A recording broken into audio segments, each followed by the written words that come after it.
Yeah, the crawler wild's always bringing me home. Crawler wild's always bringing me home. Crawler wild's always bringing me home. Okay, perfect. Well, hello, wild ones. Welcome to another episode of the Find Your Wild podcast. I'm so excited to have Holly here today, and your awesome page, Australian Bushcraft Survival School. How are you doing today? I'm well, thank you. How are you?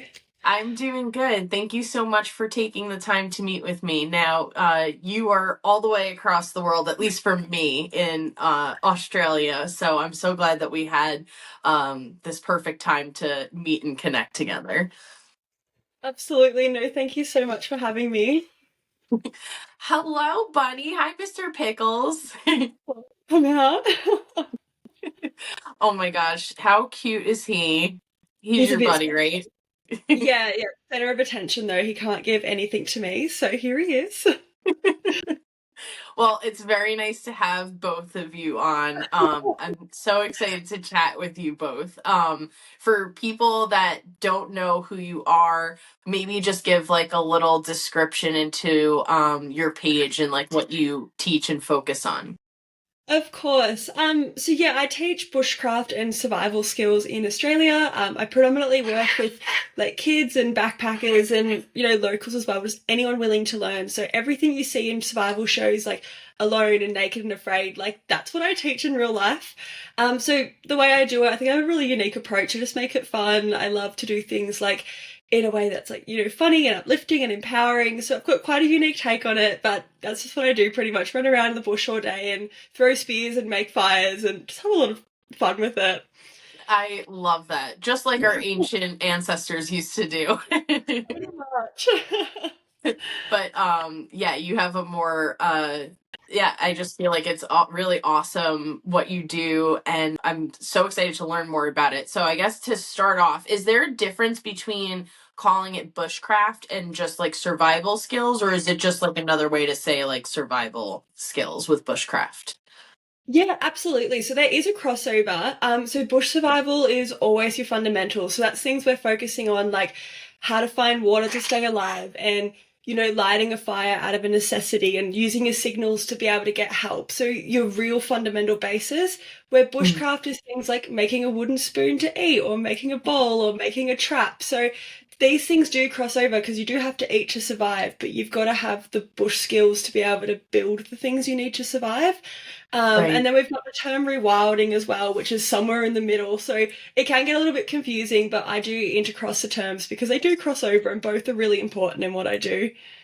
Yeah, absolutely. And I can imagine that the basics are the most important, right? And what would you consider the basics of survival?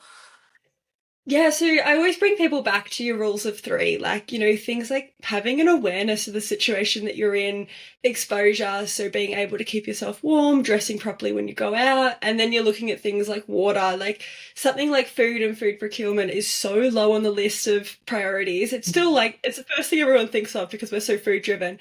But, like being able to attain water, being able to identify you're in a dangerous situation, like and exposure, so building a fire and a shelter, so important. That's always a priority in what I teach.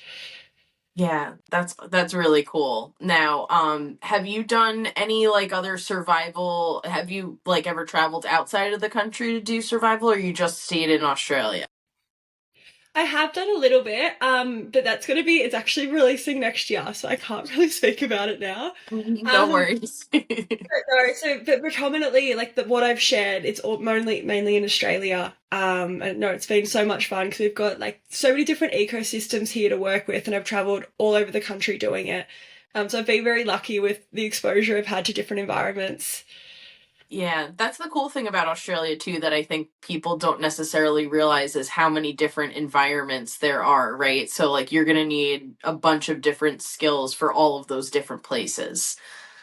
Oh, completely. Like, so many people say to me, oh, it's easy to survive when it's like, the outer suburbs of Sydney or Melbourne. I'm like, it's just not, it's just such a false statement because, when you go to an area like the Daintree rainforest or the Otway rainforest, like these are two completely different ecosystems, completely different animals and plants, and you need a whole different set of skills to survive. Then you can go to the outback and deal with the desert and the exposure and the freezing temperatures and the hot, you can have hypothermia and hyperthermia in the same day. And Wow. somewhere like suburbia, you're so limited. Like all the resources are wiped out. So it's really interesting to be able to read between the differences of what skills you need to survive in different locations. Yeah, I can only imagine, right? Is like having to be prepared for possibly being way too hot and then way too cold. Yeah, Right? Because like even in like the desert, it gets very cold at night too. So, um, completely like yeah. freezing. What so I guess like to start back from the beginning, but what drew you to want to learn more about like survival and getting into what you do now? So it's an interesting story. So like growing up, I did like scouts and girl guides and things like that. But I was a country kid, but never a survivalist. Like nothing close to what I'm doing now. Just liked hanging around outside. And I was on a holiday up in Byron Bay. Like I live in Victoria, so it's another state. And met this guy, and his name was Cockatoo Paul, so that's his bird here. And he was just running this bush tucker walk and talking all about edible, medicinal, and useful plants. I was like, oh my God, like I need to spend more time with this man. He's amazing. And at the end of the walk, he said to me, like, I run a survival school, like it shut down during COVID. I'm like getting workers to help me rebuild it. I was like, oh, no, like I don't want to work there. I just want to learn. And he's like, well, that's not an option right now. So pretty much packed up my life and like 6 months later moved to his place in Kangaroo Creek. So that's the literal name of the town. I mean, Wow. there's no town there. It's just bushland, and it was the middle of nowhere, no service. Moved into a tent and just started learning these skills. Yeah, it was the best thing I've ever done. Wow. Wow. That's amazing. And that must have felt like you had a calling, right? Like you felt like you needed to experience the wilds in such a way that you're like, I need to connect back to the most like ancient primal way that we do things. And it's cool that you have that or had that resource to be able to go and learn this space. Cause I feel like I'm from New York and I don't know how many places there are that we can like connect in that way. So it's cool that you found that. Oh, completely. I got so lucky. Like, there's anywhere else in Australia, like, that's not an option. I couldn't afford to do a survival course. They're really expensive here. Yeah. So, going to his place and being able to work for my accommodation and work for those skills was the only way I could do it. And I learned so much more because I was completely immersed. So, no, I'm really, really grateful. And I'm hoping in future I can set something up similar because you're right, it just doesn't exist. And I think so many people would really benefit from just spending more time in nature like that. Yeah, absolutely. I feel like that's one of the biggest things I'm trying to do this is to find like the wild aspects to connect us back with because I mean even science tells us that listening to bird song and being out in the sun and being out in nature is really helpful for us as people to reconnect with like the better and more healing parts of ourselves. So whenever we connect with the wild, we connect with it in that way. And I also really love your aspect. Like I was just looking at your page earlier, and that, people typically look at survival as like a masculine side, but I love your perspective that you're incorporating more of like the wild feminine and energy. It really reminds me of the goddess Artemis too. I don't know if you know who that is, the Greek goddess. I love her. Yeah. I feel like you're like the real life embodiment of her, but I love that aspect that it's not just masculine, but it can be feminine too. Oh, 100%. It's like for so long, like when I first started this, like not all men, but so many men were like so horrible to me towards like wanting to do these things. And then I realized there's no females in this space because they're so unwelcomed.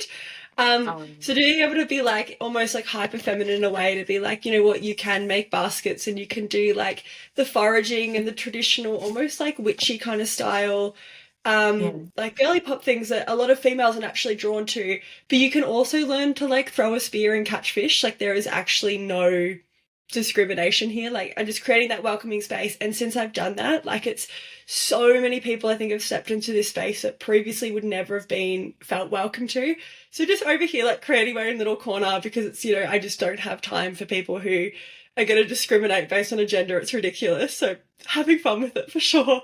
Yeah, I really love that aspect. It's nature isn't like, and also when you go out in nature, I don't think nature really focuses so much on like what gender you are. I mean, even like with like ancient archaeological studies, they're like women and men both went out and they hunted and they both foraged. It was like, you know, whatever was convenient. So I love Yeah, that we're getting back to the most, yeah, we're getting back to the thing that makes the most sense is like whoever has hands and can physically enable like do it, then you know, and everybody has a choice to be able to do that. So yeah, I wanted to tell you that because I really love that perspective is, you know, it's not blocked out to anybody. Like nature is available for everyone.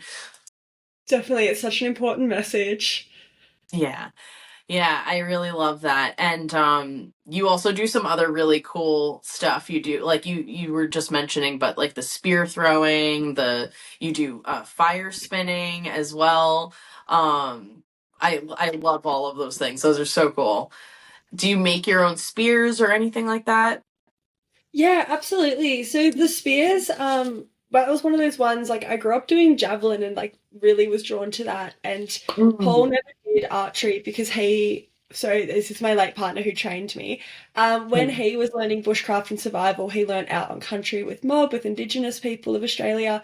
So spear throwing was the way to go. But the spears that I use, so I make them myself. They're completely from bamboo, which is a technique that's traditionally used not even necessarily in Australia, like more up towards Papua New Guinea. And Mm. then use like a hardwood spear shaft, and we use bush glue and like handmade cordage to make that and bring that whole piece together. So it does take like quite a few weeks to make a set of spears. It's a pretty involved process. But the spears I just find are a really unique spin. Like, it's every culture around the world has thrown spears at some point. So when I'm working with people from like Germany or from, you know, Scandinavia, I can talk about, oh, like your ancestors did this. And I think it's a really cool thing that everyone can come and have a go, because, you know, archery is really hard and it's a really complicated setup where like spear throwing you can do anywhere.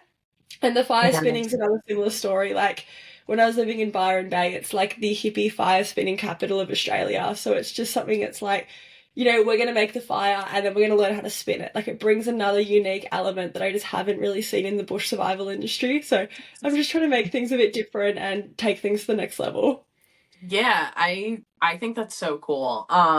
And I think it also kind of does go hand in hand with like the more artistic side to like primitive kind of I don't know how to like put the word, but like, you know, that Yeah. primitive like sector, you know, like people being interested in that kind of stuff and then also taking it and then like spinning it, right? So, but having like, you know, the fire aspect, like one of our very first tools, it really I think goes very much hand in hand. So cool. Um, Um I watched the courting video that you did. Not, I was going to say I saw it the other day, but I know you didn't make it the other day. But even just the amount of work that goes into just making a cord is amazing. Would you say like most survival tools take you a lot of time and energy to make? oh, absolutely. Like, the way you do things, it gets quicker and quicker. Like, the first time I skinned a kangaroo, for example, it took me over 4 hours, but now I can do it in half an Um, hour. And it's the same for, you know, making a spearhead or making like a woman or a spear thrower. It's every time you do something for the first time, it's so time consuming because you've got to learn how to use your tools correctly, whether that be a knife or a rock that you made out of stone, or like a stone knife or a bone knife. Like, just every little element of it. But that's why I love bushcraft so much. It's like, no, you have to learn what plants you need to make the glue and then make the glue to put together the spearhead that you've crafted. Like, everything's so involved and so layered. But there's ways around things. Like, there's always a shortcut. There's a high tech way and a low tech way, and you get to choose your pathway. You're like, it's like choose your own adventure in the whole industry. It's, you know, because you've done something that's not primitive, like, no one's going to judge you for it. Like, who cares? It's You pick your battle, and that's like the really fun part that I enjoy about it. Yeah, and I find that also like super interesting too, right? Like because I'm sure wherever like the area like you're in and resource wise, right? Like what you actually have around you to be able to make, whatever tool you're trying to use is pretty hard too, right? Like because it's like, okay, well maybe today I have access to these sort of things unless I wait and then am able to build it, a different day. But the knowledge of what's around you and like being able to forage and make sure you're not picking up something that's toxic or being able to transform it into something that then is usable, I'm sure is a pretty big aspect of survival. Oh, 100%. Like you can generalize to an extent, but in Australia we've got 800 different species of like eucalyptus. And there's so Wow. many like yeah, like even acacias, like we've got hundreds of these species and some of them work really well as glue and some of them don't. So a lot of with bush survival is a collection of failure. And that's how we've done it for hundreds of years of just trial and testing until you work it out. And I am someone who's nomadic. I travel, so it's like what I learned when I was up in the subtropics. I come to Victoria in the middle of winter and everything's wet and everything's damp, and now I have to learn a completely new set to, while I have the fundamentals and the basics, I know that it's not going to work here and I have to go back to trial and error. So I think there's some general rules and there are some basics to follow, but you have to be prepared to fail in order to learn. And it's Yeah. just, yeah, it's part of the deal with it. It can be really frustrating at times, but you haven't got a backup when you're in the bush. You haven't got another option, so you've just got to stick it out and keep doing it. Right. And I love your point, right? Trial and error. So it's like all about ingenuity and like you kind of have to make something work for survival. So you're going to be creative in ways that you didn't even necessarily think because you're trying to grab whatever is around you to be able to survive. Completely. One of my favorite sayings is to work the problem, and that's what I tell all my students because it's like you don't always have a backup and you've got to like find that solution no matter what that looks like. And yeah, that's why we can light a fire 10 different ways because it's just you never know Yeah. what's going to be around. Yeah, absolutely. And you said that like the area that you were in, you went from like the subtropics to a place that is, more wet or like rains more often. What is like the trick to lighting a fire when everything around you is wet? So I've got a few solutions for this. It really depends where. But right now I'm kind of in a rainforest, so I use a machete as my base tool. Like so it's you can take wood and it's usually always dry on the inside, so you can cut around Mhm. the outside. We've got a particular wood here in the Otways that burns when it's green, so you can take off the outside and burn that as a feather stick. I know it's a really big American technique as well. We've Mm. got certain tinders that live inside of ferns, so you can take that, and if it's damp, I put it between layers of my clothes, or I literally just physically rub it until it's dry. So little things like that works really well, but always having those rules of when you get your dry days, you collect your tinder, you put it up in the roof of your shelter. You always have a backup plan. Like you Mm. should never be without dry tinder. It's just a general rule. I mean, it does happen, but yeah, it's Yeah. working that problem and finding that solution when things are damp and making them dry. Yeah, that's amazing. And obviously a lot of people are very familiar with like Alone and Naked and Afraid and all of that stuff. And in Naked and Afraid they only get like one tool, right? What would Absolutely. you say if like, worst case scenario if like Naked and Afraid if you only had one tool, what's the tool that you think you would choose? Oh, hands down machete every time. Yeah. Because I can make my fire kit out of that. I can, cut down bamboo to use as a bowl, as a boiling pot. So it's too hard. Like having one item is tough, but that would be my base item that I can build everything else off. Yeah, absolutely. I feel like that in my mind, whenever I'm thinking or watching any of these shows, I'm like, knife all the way, because you can kind of try to do everything else, but like to have something really sharp, I think is probably harder to find in the wild when you're trying to survive than not. Oh, completely. Yeah, it's always going to be a challenge no matter, yeah, what you're thrown with. Yeah, I guess unless you know how to flint knap, which I know a couple of people well, many people are pretty good at it, but I know that that's a pretty particular skill to be able to. Do you know how to flint knap at all, or? I know the basics. I wouldn't call myself an expert. It's one of those skills that takes years and years to really get right. But I've been in areas where I've been doing survival stuff that there's been no rocks around whatsoever, like just Mhm. sand. So it's like sometimes you're in an area where you mightn't have access to, the right stone that you need for flint knapping. So it's an interesting one of people are like, oh, like this is such an amazing skill. It's like this is why you have to be so diverse and rounded in your skill set because you just have no idea what resources you're going to have access to. Right. Yeah, that makes a lot of sense. Like you personally, how like being out in the wilds and everything like that, what would you say has been maybe some of like your hardest like trips out into the wild that you've had? Oh, anytime there's a storm, like Yeah. that's tough. Because you can build a shelter, but in Australia, like we don't have straight trees. Like nothing's ever quite Mhm. perfect when you're building it. It's just rough out here. So I have had some absolute ripper shelters, but I've had some where it's like the resources just aren't around to make it happen. So storms are really hard to deal with. Anytime there's a food shortage, so if I'm in an area and the foraging, like I rely on plants because plants don't run away. They're a really good resource. But Yeah. the foraging isn't there and the fruits aren't coming in that season and maybe the fish aren't very active at that point. Like going a few days hungry, that's hard. That's pretty uncomfortable. So, Yeah. it's always fun and games until you're in the middle of it going like, oh damn, like what's my next how am I gonna work this problem gonna be? So yeah, Yeah. it's gonna be tough. Yeah.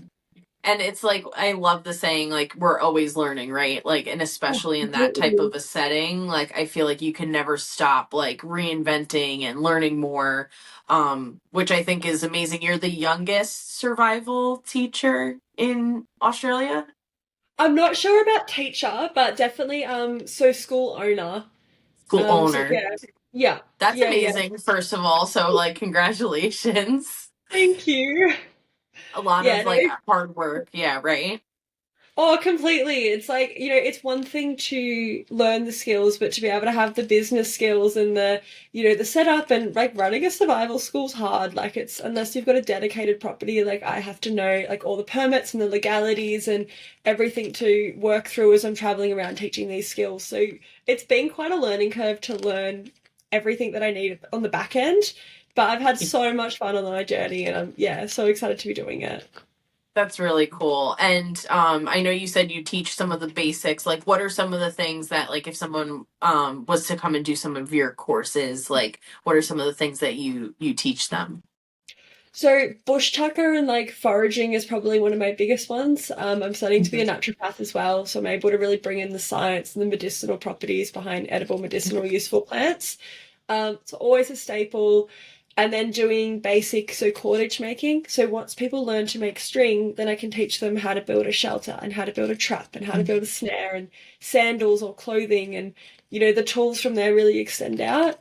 Spear throwing and making is always a really popular one here. And then fire by friction. Like the first time someone lights a fire with two sticks, being able to watch that is so incredible.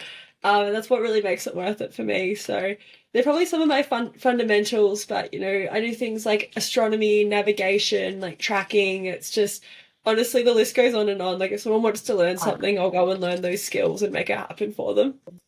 Wow, that's really cool. I love that. And like I said before too, it's like you're always learning, right? Like that's the cool thing once you Always. step into nature and the wilds, it's like there's an unlimited path to what you can kind of absorb or try to train yourself to learn about like what's around you. I really love that. Especially like I'm a big astronomy buff. I love astronomy. Um and especially like using that as a way of like tracking I think is amazing, and I know that's like ancient, right? Oh, um completely. yeah. Yeah, What really is awesome. oh sorry. What No, is no. what's like I guess what was like one of the skills that you would say took you like the longest to be able to really truly harness? Machete Mhm. craft. The first time I did that, I got so frustrated with myself. Like the girl I was learning with, she was amazing at it. Like she just picked it up and she just like completely chopped this tree up, and I was like stuck on this same branch for so long. Like it was ridiculous. And I got so frustrated and angry with myself. But it's like, as Paul was training me, he was just like, we always have those people in a tribe, and someone will do the plants and someone will do the medicine and someone will do the stars, and we all excel in different things, but it doesn't mean that you can just give up and not learn it. So I was like, nah, like I have to get this. So, I think I spent like a solid month like just trying to chop down trees until one day it just clicked, and then now I can chop down a basic tree in 4 chops with the technique that we learned, and it's great and it's really efficient and it's fun, but it's like that took me so long to get. I don't know why I couldn't get it. But yeah, that was probably the toughest one for me. Yeah, and I think people probably like envision like, oh yeah, machete, you just chop stuff, but like there's probably like an angle that's specific and like how to hold it the right way, like and also like the movement of like learning the movement, right, to be able to actually like cut it down in a proper way and feeling like, oh, okay, that's how you do it, right? Like to get yourself to know it that way. Definitely always 45 degrees with the chop, like it's just the first basic thing. But the machete I use, so it's an 80-year-old World War II machete, and it's been Oh wow. customized to suit bushcraft and survival. So it's got like a welded end on it. So, this thing is a hammer. You can use it for carving, chopping, and digging. So a lot of people look at my machete and be like, that's not how you do it. But this thing has been engineered for bush survival. Like, it's amazing. And I think that's why it was so hard for me to learn, because Paul was never going to accept as an answer of me just sitting there cutting things for 10 minutes straight, like what you see in a lot of TV shows. He's like, no, there's a technique, you're going to get it right and you're going to get it perfect every time, or at least most of the time. So Yes. that's why, it was taken so seriously. But yeah, treating a machete as a really powerful tool, I think, is just something that I've loved seeing like grow in the industry, because it's not popular. Like most people use an axe or a knife. So yeah, it's been fun to work with. Yeah, and I think that to me it's something that like not knowing the space that much, but like I think Mhm. once you get a hang of it, I feel like that, like you said, like that one tool is like so useful and so powerful to use out in the wild. So like once you get a hang of it, you're like, oh, this is kind of like the ultimate tool, because compared to a knife and an axe, it's like a little more accurate and you can, I think, do more things with that kind of a tool than either of those other two things, which is pretty neat. Completely, yeah, a lot of power behind it. And like I'm working with like a lot of hardwoods being like in Australia, and it still does the job really, really well. So yeah, I'm pretty lucky to have such an amazing tool. Yeah, I love the re-ingenuity of it being like an old World War II, you said. Yeah, Very absolutely. cool.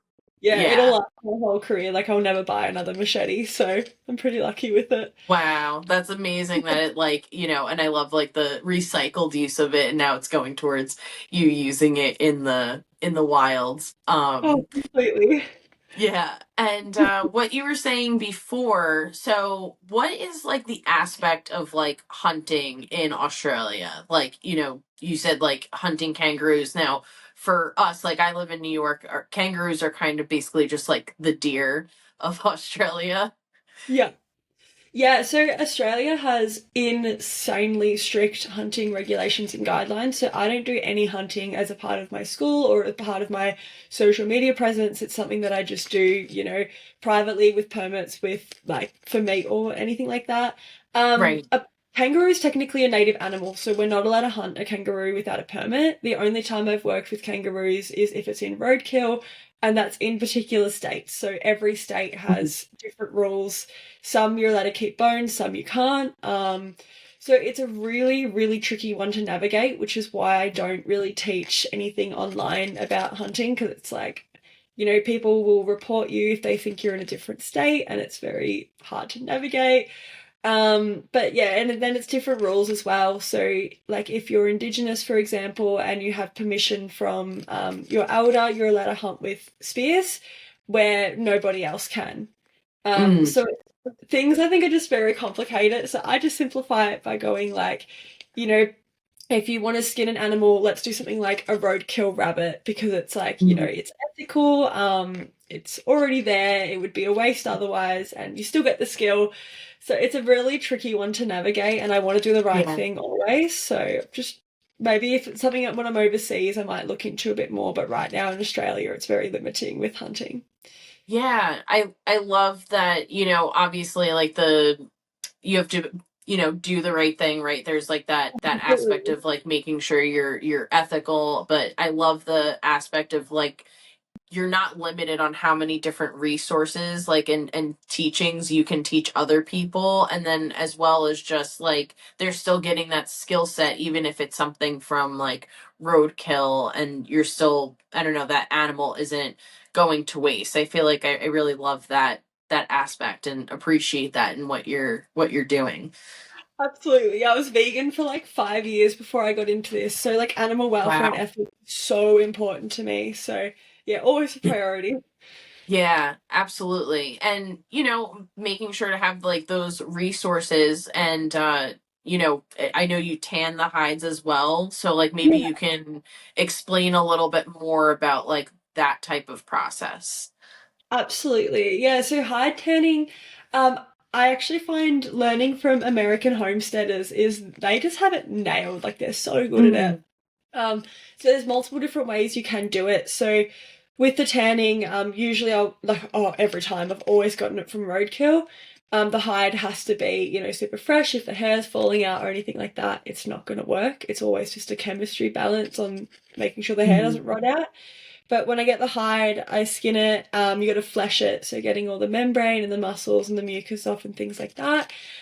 mm, Cleaning it, and then there's multiple ways. So the way that I usually do, because it's just so quick and reliable in bulk, is like a chemical kind of tan. So you can use like it's like what's it, sulfate? I've forgotten the word for it now, but it's a chrome tan. But you can mm, use also bush tannins, so things like eucalyptus bark and stuff like that, acacia mm. barks to tan your hides.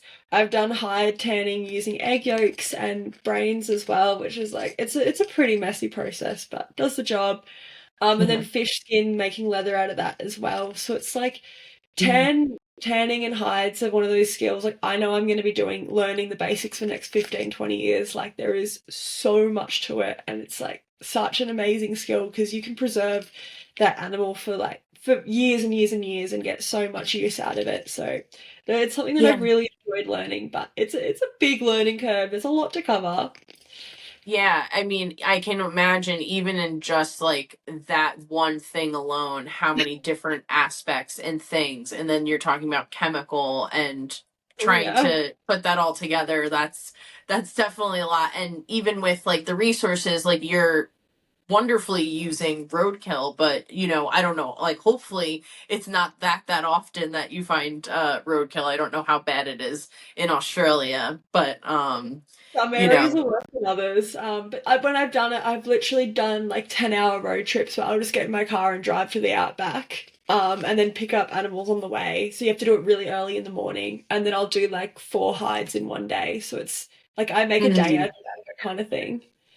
Yeah, that makes sense because you're putting so much effort that logistically it makes sense to make sure you're kind of doing it all in one day. So you're putting all that effort into Yeah, just that little bit of time. Yeah. completely. Yeah. What do you think are some of your like like you have a lot on your plate right now, but what are some of your like future things that you'd maybe like to add that you don't have in your repertoire of what you want to teach to others coming to your school? So my biggest goal for me is I really want to like get my own property and be able to have, to my knowledge, it would be Australia's first like physical survival location that people can come to, and just learn at one spot. But what one thing we used to teach is bass fishing. So we'd all go out in canoes and look for platypus and catch fish, and bringing in primitive fishing kits so people like make their own and then they go out and do that in a river. That's something that I really want to bring into the school. Definitely more archery. Just love archery. I think it's such a beautiful skill. And leather work as well. Like it's leather crafting is something that I've started to learn. I'm not amazing at it, but I would love to be able to teach it more and like go right from that process of how to snare like a rabbit, process the hide, and the meat and all that, then process the leather, make the foraging bag, identify the plants, go and do the plants. So kind of have this like more like subset kind of skill set. So yeah, there's a few things that I want to learn in the future. There's so much in bushcraft. It's a never ending journey. But hopefully I can bring it all in time. Yeah, right. I love that there's like the never ending like, and you always have like inspiration and creativity, and you're like always like, oh, there's always something new to learn, and being able to bring it into this space that you have. I know Oh, Australia is also uh known for their wildlife, and it reminds me, there's like that one meme, I'm sure you saw, of like the snakes on the beach having sex and the dingo eating the shark or something, and it's like yeah. Australia in a nutshell. Well, it's a choice. Yeah. Hi, wild ones. I hope you're enjoying this episode of the Find Your Wild podcast.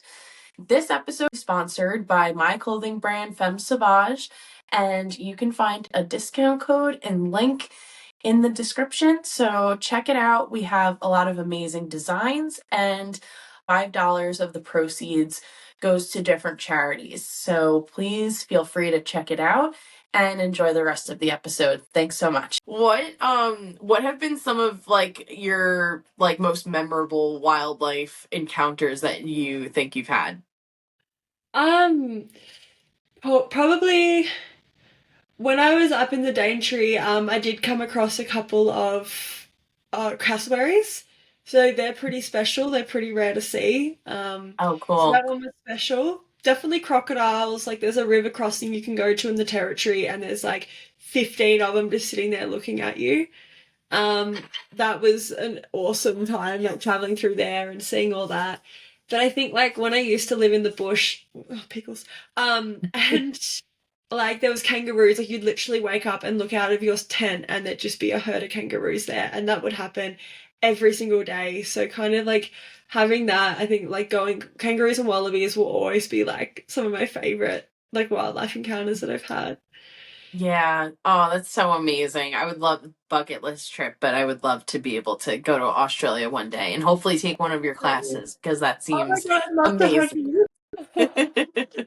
One day, definitely on the bucket list. I just came back from Baja California Sur, Mexico, and we did like a sea safari out there. So which was incredible, and we saw so much different wildlife there. But I know Australia is similar in that sense, where there's just kind of like really amazing wildlife and so many different creatures that you don't even get to see anywhere else, which is pretty amazing and special.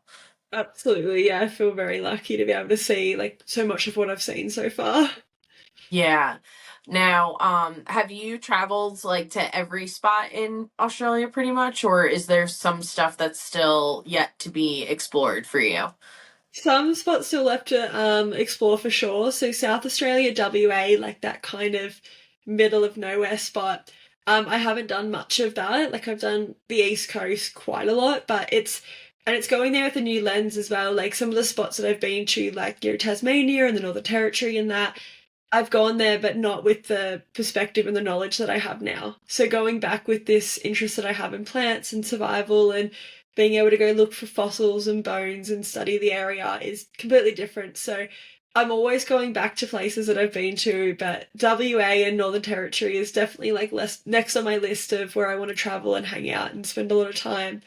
But it's just so much, like everything's such a long drive away. It's going to take me a week to drive there, so get there when we Wow. get there, kind of thing. Yeah, yeah, exactly. And you have to stop and can't, that's pretty far. And how long like if you're saying it takes a week to get there, how long each day would you drive? I'm pretty sure that's based on 8 hours of driving a day. Wow. Wow. Yeah, the big days when you're kind of Yeah. doing stuff like that. Yeah, absolutely. That's like crazy. Like even like the US, like driving to certain places, it's like, takes Yeah, like if I were to go from New York to out west, it takes weeks or a week or something like that. 100%. You want to enjoy it along the way, so it's yeah, it's a big trip. Yeah, I think that's like right. It's the journey, not the destination, but like also kind of the destination. When you get there, you're gonna have fun. Oh. Yeah. Now, with your school, so when did you officially like start like being like, okay, I'm gonna teach people and have people come? So this was something that I actually fell into by accident, completely. So, when I first got to like Paul's property and we started working on the school, like Paul was amazing at survival and what he does, but like business and organization, oh my God, the man was useless at it. So I was just one day I sat him down and I was like, you're not gonna make this happen. So I'm gonna like do that for you. I'm gonna do the social media, I'm gonna do the back end, and all you have to do is just teach people. So from there, we were up in the tropics, in like regional Queensland, like middle of nowhere kind of thing. And I was like, let's start this school. So like launched the page online, like I set up the logo and the business and all that. And then we started teaching like homeschooling groups. So I was never instructing as such. Like I was always good on the plant knowledge, but I spent a lot more time on the back end. And he sat me down one day and he's like, no, like, let's go 50-50. Like, I want you to be an owner. I want you to like step up and be more a part of this. Like, I can't do it without you. So just kept going with it. And then he kept saying to me, like, I want you to be the face of it. Like, you're going to be the future of the industry, like, kind of thing. I was like, no, no, no, like, I'm good. You can have it. I'll just take photos. But once he passed away, like, I realized I was like, oh my God, like, who's going to teach? Like, you can't replace his skill set. And I was the closest person to having the knowledge that he had because he was training me. So from there, like that was just over a year ago now, I just completely stepped up and took on, like we did lose his property. Unfortunately that was very complicated, but so I couldn't teach at his property anymore where we had been, but that's when I converted the business to a mobile school and now I teach all over the country. So just had to take it on, and I had some schools that were messy and uncomfortable because I was like, oh my God, like I don't know what I'm doing, but learnt the ropes as I went, and now it's so much fun and I love it. And yeah, it's a complete accident how I got onto it, but wouldn't change Yeah. it. It's For amazing. the world. Yeah. Well, first of all, I'm so sorry for your loss. And I know that must have been, I can't imagine how incredibly hard that is for you. But I mean, I don't know you obviously personally, but like I'm just so proud of you, like being able to go out there and, taking this up and really taking the reins, doing it in his honor, in Paul's honor, and being able to teach people along the way, I think is really such a beautiful thing and is like so connecting. And I think that, just keep going because like I think the mobile thing is pretty great. And I'm sure like for you, like in your soul and like your wild nature, it's great to go to different places and it's only gonna enhance your skill set as well. Oh, 100%. I love traveling and like being able to, we have such an amazing country to travel and meet so many more people as, because not everybody can get to where we were in the middle of nowhere in New South Wales. So to bring it to people is special. And yeah, no, thank you so much. I really appreciate it. Yeah, absolutely. It's not an easy thing, but like what you're doing is like so cool, and I think it's like such a great space like for people to reconnect with their own wild selves and how much people like I feel like I see online all the time people are like craving that aspect of connecting with like their more primal nature and their more primal selves too. Oh, absolutely. Like, I think there's a lot of judgment around, I read it in the comment sections of when people go out and try to do things in nature, like, people are so mean to each other. And I'm just like, this is Yeah. like such a fundamental for us. Like, we have lived this way for thousands of years. It's primal, it's instinctual, and trying to suppress that and ignore that because of a social thing is like, it's actually blows my mind. It's insane. So, being able to facilitate this space where people can come out and they have a reason to go outside because now they're going out instead of just going for a walk outside, they can go out foraging or they're going to look for a particular bush glue or a particular tree that they can carve a spoon out of, and it just gives people a reason to go outside, and it's like special to be a part of that journey for people. Yeah, and like getting to know like their space and their nature, like, being able to really know what's around them is really important and incredible. Oh, completely. Like the best way for conservation is through education. If people care about what plants are on their street because they're out there foraging and eating from them, they're gonna care like if there's someone's trying to knock them over. Like it's getting people passionate about plants is what's going to really save our environments and our rainforests and our ecosystem. Like, you can't force it for people. You have to like give them the opportunity to care themselves. Yeah, absolutely. And I know Australia, like Australian wildlife has a couple of unfortunate invasive, I mean, I don't know where in the world doesn't have invasive like Oh, species, everywhere. plants or animal wise, but I feel like poor Australia and Florida for the United States, but Yeah. um what are like I don't know if you know anything about that, but like have you seen that at all firsthand of any sort of like invasive problems that you've come across and been like, oh, that's definitely bad. Oh, heaps, completely. So animal wise, the wild horses, like our Brumbies is a very controversial one, but we've got Yeah. like wild dogs, cats, rabbits, foxes, pigs, like goats, a lot of things like that, and they just destroy our like plants. Like, we have so many little native animals that are going endangered and extinct and dying out, and plants as well. Like, people, it's harder to get people to care about the endangered plants, but they are Mhm. a really big part and a food source for a lot of our system and an important piece. So they are all being destroyed in our national parks. And it's just so challenging because it's like, the same as like what Florida's going through. It's like you can see the problem and you can see it all unfolding, but it's like trying to convince people to go out and hunt like wild cats or something like that can be, it's an ethical like dilemma, and people still care about animals. So yeah, it's a really, It's really hard. challenging one, and I don't want to tell anyone like what's right or wrong because like it's for their own mind to make up. But I really hope that Australia can continue to support the environment that we do have left and what hasn't been bulldozed, and preserve it for as long as possible.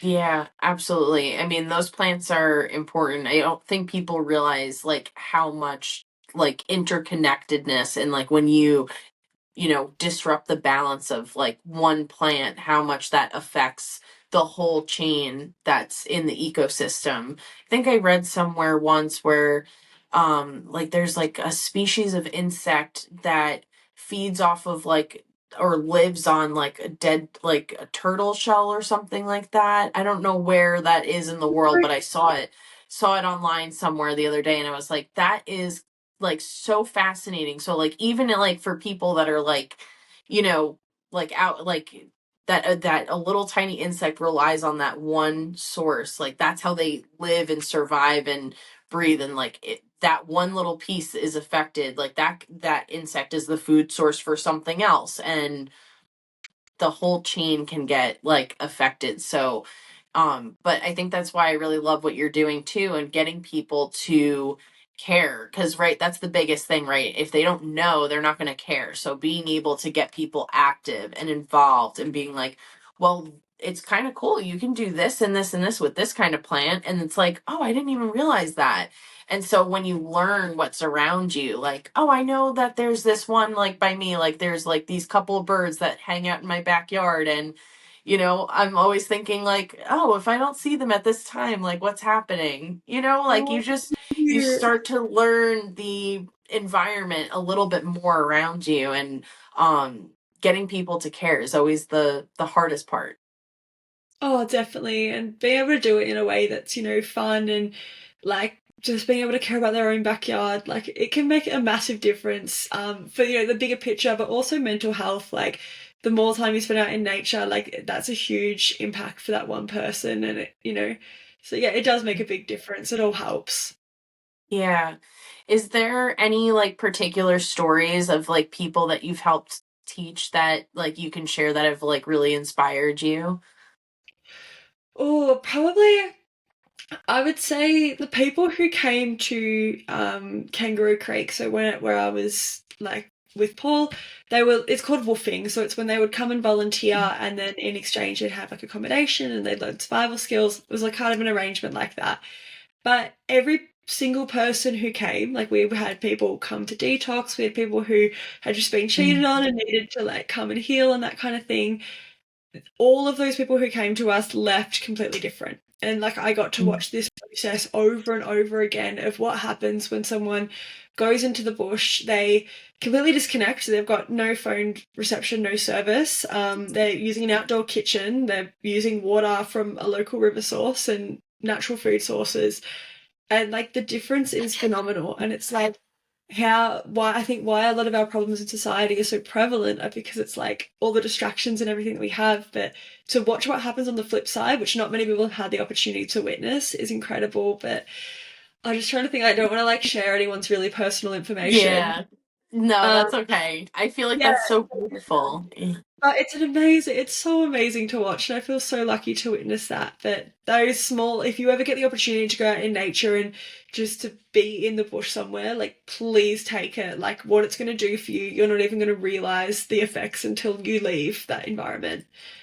Yeah, it's so beautiful how, it's like I love the term, and I know that you said it kind of like, is incorporated in what you teach, like the rewilding aspect that I feel like has really kind of taken up a storm on social media. And I feel like you see that term now everywhere, right? Like rewilding and rewilding this, but it's really, I mean, I truly really believe in that, and finding your own way. And I think that being comfortable, that's the biggest thing too. When I think about what you do, is that people are so uncomfortable because they really don't know what plant is toxic, what's okay, what, like, how to walk in this, even just like the surroundings, like not knowing what's out there in nature, thinking every little thing jumping out when you're really disconnected from nature, that it's going to harm you. So being able to feel comfortable and knowledgeable walking in your environment is the most important thing, I think, to getting out there and getting in nature. So yeah.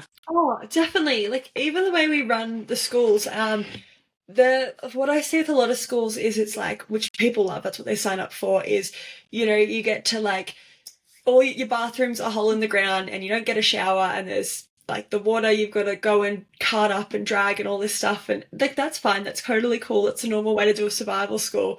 But how I do it is everybody gets a comfortable bed, everybody gets really good meals around a fire every night, like everyone gets, like I have like this lolly basket that I carry with me on my schools because it's like little snacks along the way, because when people are well fed and they've had 8 hours of sleep and you try to teach them things, they're going to learn so much better.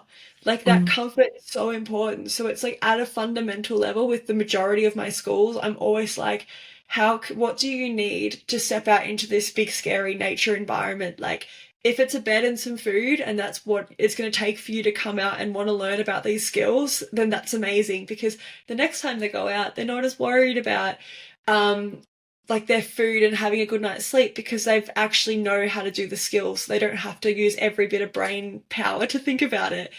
So yeah, you're right. Everything's in layers and it's slowly stripping things back. Like you don't have to do it all at once. You don't have to, drop everything, all of your creature comforts and go out. Like you can bring your movies out there into the bush and have a little portable like TV. It's fine. Yeah, there's no right way to do it. Right. It's like we have come to this point, right? It's like where we were really connected with nature in our ancient past, like our ancient ancestors, and then like, slowly but surely, like throughout history, getting more used to technology. And now we're in this space where we see so many people that want to connect back with like nature, but we're also these beings of technology, right? Like we're recording on phones and everything like that now. So I think that's such a good point, to be able to be like, hey, we're all like still technologically based, like you can still go out into nature and like be a modern human, and still be able to access these like primitive things and learn these ancient techniques, right? Like all of these are pretty ancient techniques that in the wilds, but how important that is, like you said, for our mental health, and being able to access that is something that's really important, nature and our mental health. Yeah, you can always have the best of both worlds. And it's like why we're so lucky to be living in this time. Yeah, exactly. And you said too that like, so other, like you think that the like or other schools, like they just kind of throw you out there and are like, okay, survive, and like this is how you this is how you survive, and like let's see how you do sort of A thing. little bit. Yeah, it's that real masculine kind of like, there's going to be like this male instructor from the military. Like, I don't want to obviously target anyone. This was just my experience when I was first Sure. looking into survival schools. And I was like, I don't feel comfortable going out into a bush location in the middle of nowhere with a random guy and not knowing who's going to be there, and just kind of like the whole thing freaked me out. Where with the way like Paul did it when he's like, everyone comes and sleeps in a teepee and you all met in a hostel and we're gonna drive together and we're gonna like have a campfire and play music. I was like, yes, that's what I want. So Yeah. people want different things. Like some people want to be like literally dropped in the middle of nowhere and given a stick and be like, you're gonna survive. And like, I'm at a point now where I'm like, yes, I want that, but because I've got the skills and like I'm comfortable with it. But everything you got to work up to, and I think that's why I'm trying to do is why it's so important in the space is especially for younger females is creating this pathway of entry of like, okay, you want to come and do it, right, come with me, we're going to hang out, we're going to learn the fundamentals, and then if you want to go do crazy adventure stuff, you're going to be in a much better position to do it and you've got the skill set to do it. But yeah, Yeah. so everyone's so different, and I would never judge another person for like, I want to like just go out with a stick. I'm like, cool, good for you. Yeah. All different. Yeah, everybody has different like skill sets, but I personally think that I would probably do a little bit better having a nice like good sleep. Because I'm a mom, I know what lack of sleep does to you, Oh yeah. and you can't absorb anything. So, No, you're not going to yeah. remember the rules of three when you've slept for 2 hours on a rock. Like, it's just not going to happen. Yeah. And like you're there to try to really learn, right? And like I think that Yeah. that's a good way to ease people into it is to have some creature comforts of like good bed, good sleep, good food, like belly's full, and then like you can really like absorb like all the teachings that you're teaching them on the journey, right? Oh, completely. Like, if I was paying for any other course outside of bush survival, I would expect to be getting every bit of information out of that. So it's like, why Yeah. would I be putting people at risk of, like where they mentally can't think clearly? I'm like, I think that's really unfair, and like they're not getting the most out of the course. So being able to create this environment that it's like, no, you're gonna have this wholesome little bush experience, but you're still gonna learn lots. It's like a really nice in between Yeah. during this phase of my business anyway. Yeah, that's really amazing. And I love the aspect too of like helping women to connect with like the more wild aspects of nature, because I think that sometimes, people get stuck in maybe like, how we talked about like gender roles, right? Of how like, oh, I'm a woman, or like I don't want to do that, or like maybe like I don't know, I'm thinking of like city people like, oh, I don't want to do that or whatever, but like making it so much more accessible, and it's like, hey, listen, like there's actually like it's not, I feel like, yes, there's when you get into more of the intricacies of surviving, it's difficult, but like the basics, it's so important to learn. And like the more you feel comfortable with nature, like the more comfortable you're going to feel like exploring. And it's hard to explain the feeling to people, right? Like when they're out in nature and connecting with it and being like really comfortable in that space is something that like is so hard to explain to people. Like, no, you need to get out here, you need to feel this, like I'm telling you, you're gonna feel better. Oh, absolutely. Like when we first started this school, like, and we're trying to tell people, like, oh, you gotta come to the bush because our advertising, we had no social media. We'd literally walk around a hostel and be like, come to our property. You're gonna sleep in a tent. You're gonna fish in a river, and they'd be like, you guys are so weird. Like, why would we do that? Like, oh no, no, like I swear it's cool. And now that people can like, they've kind of that's what's so important about social media is as a tool, it gives you an insight into somebody else's world and someone else's reality, and it's being able to capture those little magical moments. Like, yes, you're never going to be able to explain it because when you're sitting there watching, I mean, for you, it's probably like deer and stuff, but like when I see a baby kangaroo or like a joey, I'm like, oh my God, like, how do I describe this feeling to someone? But having this kind of like window into this world, people are starting to be like, no, like, I actually want to go out and do that. And they can get past the, oh, I'm driving into this like unknown location in the middle of nowhere over that fear to have these magical moments that you're talking about. And it's so cool, and it's starting to integrate more and more. But yeah, you had to be there kind of thing. Yeah, exactly. You know, and what I particularly also like too about like how you're helping women too is like I think like especially someone like me, like I'm coming from a place where like the women in my family are definitely like, you know, which there's I'm not like saying that this is bad at all, but like they're more homemakers and everything like that. Just like how we talked about how people learn differently, people all have different interests. Like I have cousins that are not into animals at all, but like that's my thing. So like you know, coming from a place of like, oh, well, how do you learn? Where in the past it probably would have been taught by family members and things like that. So being able to have that like access, especially for like women that feel like they want to connect to the wild and like where do I start, right? Like it kind of like how you were starting in the beginning and like being able to then give that space back when of the place that you were looking for is like a beautiful also like full circle kind of moment, you know. Oh, completely. Like, that's why I was so lucky with learning from someone like Paul, because like the first week I got there, he like handed me a chainsaw and he's like, "You're gonna learn how to use this." I was like, "What do you mean? Like, no one's ever trusted me with like something like that before because I'm a girl, blah blah blah." But like finding those mentors who are so like open to going like, "Oh, I don't care like what gender you are, like I'm gonna teach you." And I do get a lot of girls messaging me going like where do I go to learn because they don't know. So you know you're so right. It's to be able to create that space. Like I can relate on a whole different level. And when they see me throwing a spear, they're not comparing themselves to some guy who's been in the military for 20 years because that seems unattainable. Like they're so proficient. They've been professionally trained. They're world class. It's like how am I going to get to that level? But they see another like girly pop doing it. They're like, yeah, let me go. Like I can do that. So you know, I feel really lucky to be able to turn that back around. And like, obviously, I work with guys as well from all ages, and I'm very grateful to Sure. have a diverse community. But yeah, for the young women that I work with, it's so meaningful for me, and that's why I do this.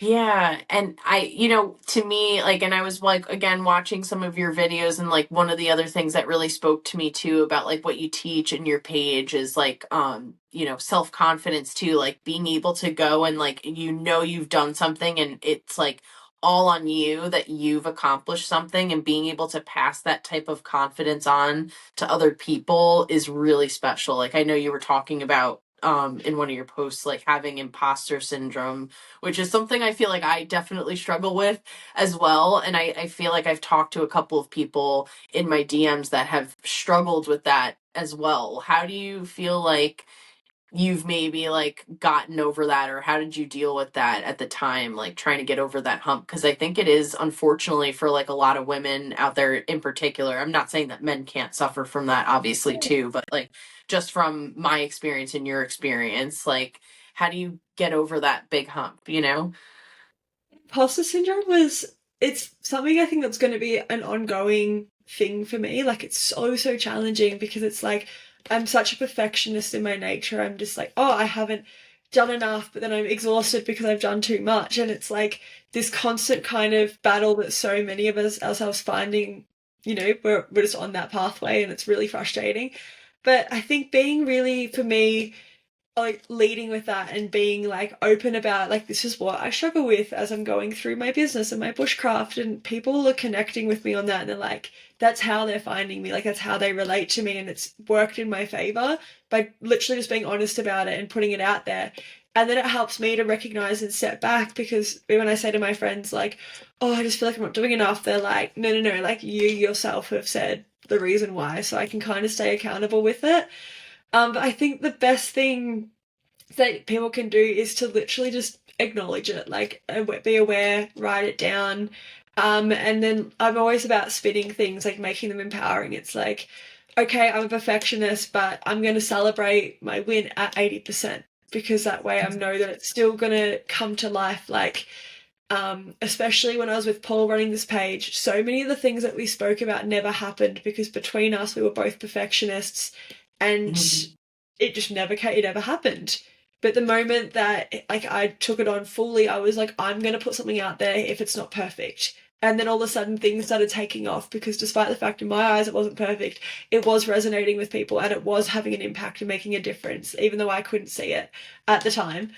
So Yeah. I think it's one of those things, like it's the toughest hurdle to get over because it keeps popping up and it can look like it's getting bigger. But just literally sitting down and connecting with the people around you and having those conversations is the best way to get over it. And it's just it's all about perspective at the I end of the day. really love that. I resonate with that so much. I feel like that's like Oh, really amazing. And it's challenging, right? Because like, you're in your body and like you don't recognize like other people are also feeling the same exact way as you, which is, crazy. And then it makes sense too, because I feel like I'm a perfectionist too. And there's a lot of times where like I'll edit a video or something. I'm like, no, that doesn't look good and I won't post it.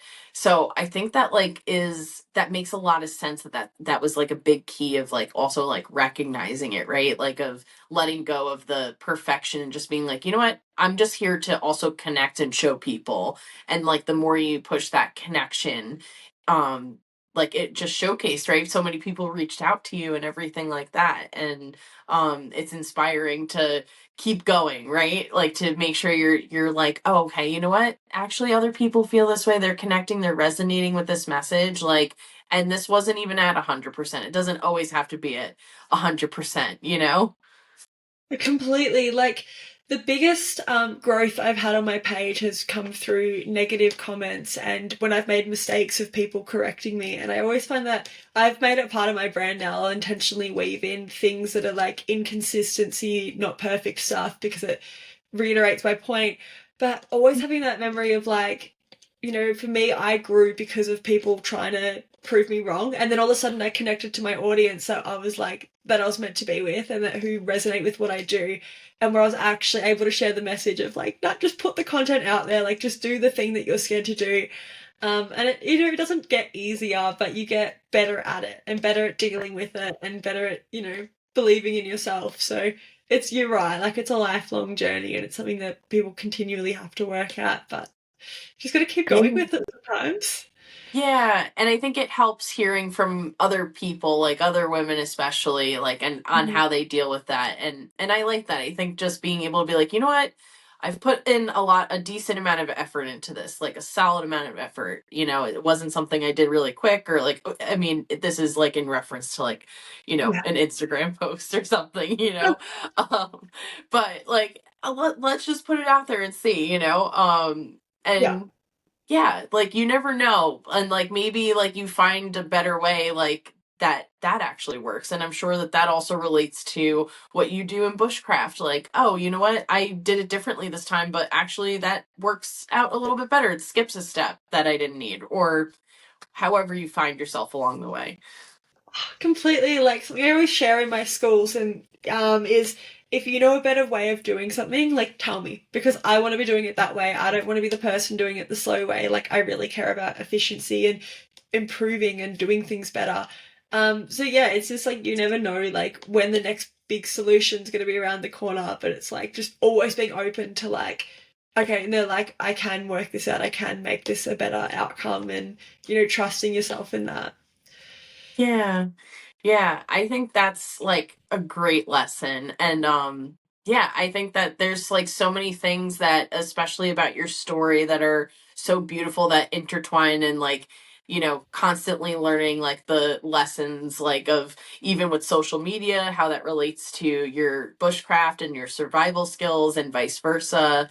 It's just a really great story and I really love what you're doing and hopefully I get to come to Australia one day to come do something with you. That'd be very cool. Oh, I hope so too. I'd love to go to America one day because the survival and the bushcraft over there is like insane. So it's a whole nother level. So I Yeah. guess you never know. Like, hopefully, I can run some programs where you are one day. That would be very cool. Well, I would definitely come if you were in the US. That would be amazing. But yeah, I feel like this is a perfect spot to end it. And thank you so much, Holly, for taking the time to come on and to meet me. And I'm so happy I got to chat with you and hear about your amazing journey. And thank you for sharing that with my listeners. And just let people know where they can find you and connect with you and watch your amazing content.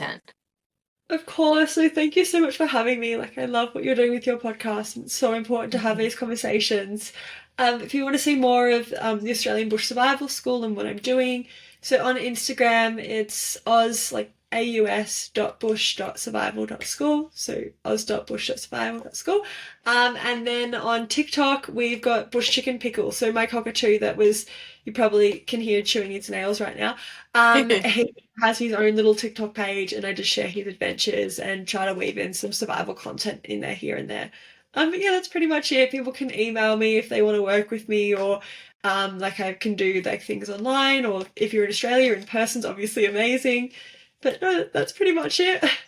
That's amazing. I'll definitely make sure to link everything below so it's really easy Thank for you. people to just like click and follow. But I always like people to mention the, in the name in case they're only listening via audio. But tell Mr. Pickles, thank you very much for having him join on. I'm so glad that he was able to be here and pop on. It's always nice having our animal companions on the show. Of course, he wouldn't miss it for the world. Such a cutie. Well, thank you so much again, Holly. And thank you so much, Wild Ones, for listening. And we'll catch you on the next one. Bye. Thank you. Bye.